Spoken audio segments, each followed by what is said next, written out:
కాలం గడుస్తున్న కొద్దీ షుగర్ జబ్బు మన కంటి చూపుకు ఎసరు పెడుతుంది. షుగర్ జబ్బులాగే హై బీపీ కూడా మన కళ్లకు ప్రమాదకారే. చాలా ఏళ్లుగా అధిక రక్తపోటుతో బాధపడుతున్నప్పుడు మన కంటిలోని నరాలపైన ఒత్తిడి పెరుగుతుంది. దీంతో దృష్టికి సంబంధించి అనేక సమస్యలు తలెత్తే ప్రమాదం ఉంటుంది. ఈ రకమైన పరిస్థితిని డాక్టర్లు హైపర్ టెన్సివ్ రెటినోపతిగా పిలుస్తారు. హై బీపీ మూలంగా మన కళ్లకు ఎదురయ్యే సమస్యలు ఎలా ఉంటాయో, వాటిని అధిగమించడానికి ఏం చేయాలో డాక్టర్ని అడిగి ఇప్పుడు తెలుసుకుందాం.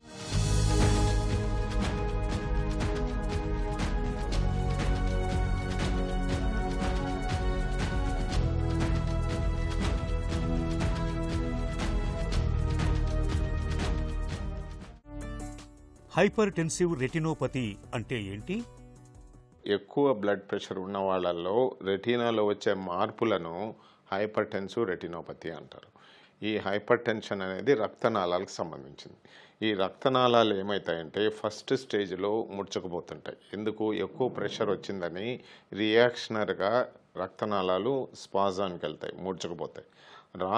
రాను ఈ బ్లడ్ ప్రెషర్ను తట్టుకునేదానికి రక్తనాళాలు మందగిస్తాయి. దీనివల్ల ఏమవుతుందంటే రక్తనాళాల యొక్క లోపల ఉండే లూమెన్ తగ్గుతూ వచ్చేసి ఒక దశలో బ్లాక్ అయిపోతుంది. ఈ బ్లాక్ అయినప్పుడు ఆ ఏరియాకున్న రెటీనాకు బ్లడ్ సప్లై వెళ్ళిపోతుంది. ఈ ఎప్పుడైతే బ్లడ్ సప్లై లేదో ఆ రెటీనాలో ఉన్న ఫంక్షన్స్, రాడ్స్ అండ్ కోన్స్ అని చూసే కణాలు దెబ్బతినిపోయి చూపే పోయే అవకాశం ఉంది. ఈ హైపర్ టెన్సివ్ రెటినోపతిలో ముఖ్యంగా చిన్న రక్తనాళాలు ఆర్టియోల్స్ అంటాం. సో ఈ ఆర్టియోల్స్ బ్లాక్ కావడము, బ్లడ్ సప్లై ఆగిపోవడము, కొన్ని దశలో బ్లడ్ లీక్ కావడము జరుగుతుంటుంది. కొన్ని దశలో ఈ రక్తనాళాలు ఉబ్బి అన్యూరిజమ్స్ అనేటివి కూడా వస్తూ ఉంటాయి. దీన్నే హైపర్ టెన్సివ్ రెటినోపతి అంటారు. హై బీపీ అనేది కళ్లకు ఎలా ప్రమాదకరంగా పరిణమిస్తుంది? మొదటి దశ ఏమి అంటే రక్తనాళాలు నేరో కావడం. రెండో దశ ఏమి అంటే రక్తనాళాలు ఒకదానికొకటి కన్స్ట్రిక్షన్ అంటే ఒత్తుకుపోవడము అంటాం. సో ఇలా ఒకదానికోటి ఒత్తుకుపోవడాన్ని ఏవి క్రాసింగ్ చేంజెస్ అంటారు. మూడో దశలో ఏమవుతుందంటే బ్లడ్ లీకేజ్ కావడం, హిమరేజెస్ అంటాం. ఇంకొకటి ఆ డెత్ అయిన ఏరియాను ఎగ్జుడేట్స్ అంటాం. హిమరేజెస్, ఎగ్జుడేట్స్ ఉంటే మూడో దశ అంటాం. నాలుగో దశలో కంటి నరం, ఆప్టిక్ నరము ఉబ్బి ఉంటుంది. దీన్నే పాపిల్లెడిమా అంటాం. సో ఇలాగా హైపర్ టెన్సివ్ రెటినోపతి స్టేజ్ 4, 1, 2, 3, 4 అంటాం. ఇప్పుడు 4 అంటే ఏమనంటే చాలా సివియర్ అని, స్టేజ్ 1 అంటే అర్లీ చేంజెస్ ఉన్నాయని అర్థం. హైపర్ టెన్సివ్ రెటినోపతి లక్షణాలు ఎలా ఉంటాయి? ఈ కాంప్లికేషన్ వచ్చినప్పుడు వాళ్ళు ఏం కంప్లైంట్ చేస్తారంటే ఒక సైడ్ కనపడలేదండి, పై భాగం పోయింది, కింది భాగం పోయింది అని ఫీల్డ్ డిఫెక్ట్ చెప్తారు. కొంతమంది ఏం చెప్తారు, నిన్నటి వరకు బాగుండింది, పొద్దున్నే లేచి చూస్తానే చూపు మందగించింది. వీళ్ళు ఎవరు అంటే ఆర్టీరియల్ అక్లూజను, వీన్ అక్లూజను ఉండేవాళ్ళకు. రెండోది ఏఐఓఎన్ అంటే యాంటీరియర్ ఇసిమిక్ ఆప్టిక్ న్యూరోపతి అంటాం. సో ఇది ఏంది అంటే ఆప్టిక్ నరువుకు బ్లడ్ సప్లై సడన్గా ఆగిపోవడం. సో వీళ్ళు మాత్రం కూడా సడన్ లాస్ ఆఫ్ విజన్. ఇంకా కొరాయిడోపతి ముఖ్యంగా ఎవరికి ఉంటుందంటే హైపర్ టెన్షన్ ఎక్కువ ఉన్న వాళ్ళకు, దాన్ని మెలిగ్నెంట్ హైపర్ టెన్షన్ అంటారు. ఇకపోతే ఆప్టిక్ నరువుకు ఉన్నది సెంట్రల్ రెటినల్ ఆర్టరీ అని, సీలియరీ ఆర్టరీస్ అని ఉన్నాయి. ఈ ఆర్టీరియల్ బ్లాక్ వచ్చినప్పుడు ఆప్టిక్ న్యూరోపతి వచ్చి అక్కడ కూడా సడన్ లాస్ ఆఫ్ విజన్ ఉంటుంది. కాబట్టి హైపర్ టెన్సివ్ రెటినోపతిలో సిమ్టమ్స్ ఎప్పుడు ఉంటాయి అంటే కాంప్లికేషన్ వచ్చినప్పుడు.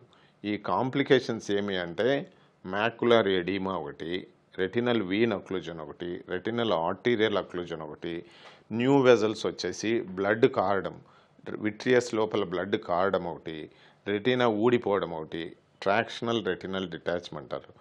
కాకపోతే కంటి ప్రెషర్ పెరగడం, దీన్నే సెకండరీ గ్లాకోమా అంటారు. రక్తపోటు మూలంగా చూపు దెబ్బతింటున్నట్లు ఎలా గుర్తిస్తారు? ఒకటి ఏమంటే dilated examination of the I. కంటిలో చుక్కలు వేసేసి వెనక భాగం రెటీనాను పరీక్షిస్తాం. ఈ రెటీనా పరీక్షించేదాన్ని ఫండోస్కోపీ అని, ఆఫ్థల్మోస్కోపీ అంటాం. ఈ ఫండోస్కోపీ, ఆఫ్థల్మోస్కోపీ ఎలా అంటే ఒకటి స్ట్రిట్ ల్యాంప్తో కానీ, డైరెక్ట్ ఆఫ్థల్మోస్కోపీ కానీ, ఇండైరెక్ట్ ఆఫ్థల్మోస్కోపీ కానీ, ఫండస్ కెమెరాలతో కానీ మనము ఈ హైపర్ టెన్సివ్ రెటినోపతి ఏ స్టేజ్లో ఉంది, ఎంత సివియర్గా ఉంది అనేది ఈజీగా కనిపెట్టచ్చు.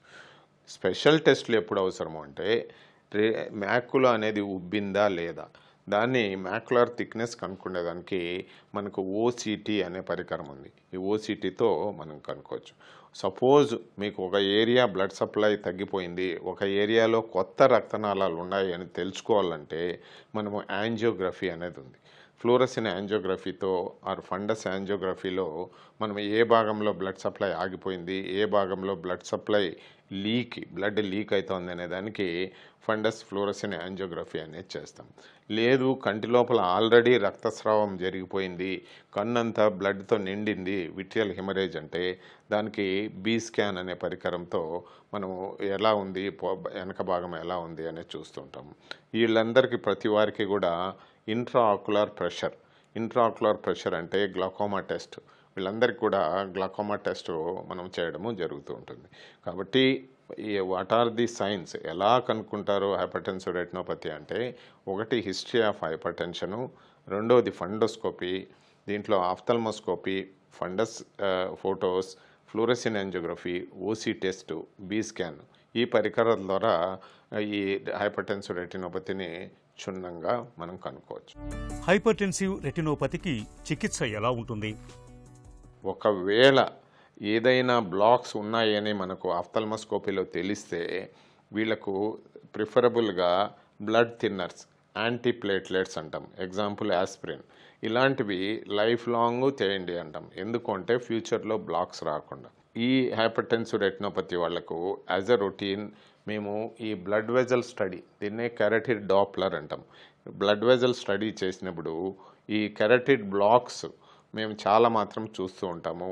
అవి ముందుగానే పసికట్టి ట్రీట్మెంట్ ఇస్తే ఫ్యూచర్లో వీళ్ళకు బ్రెయిన్ స్ట్రోకు, సడన్గా కన్ను చూపు పోవడము జరగకుండా ఉంటుంది.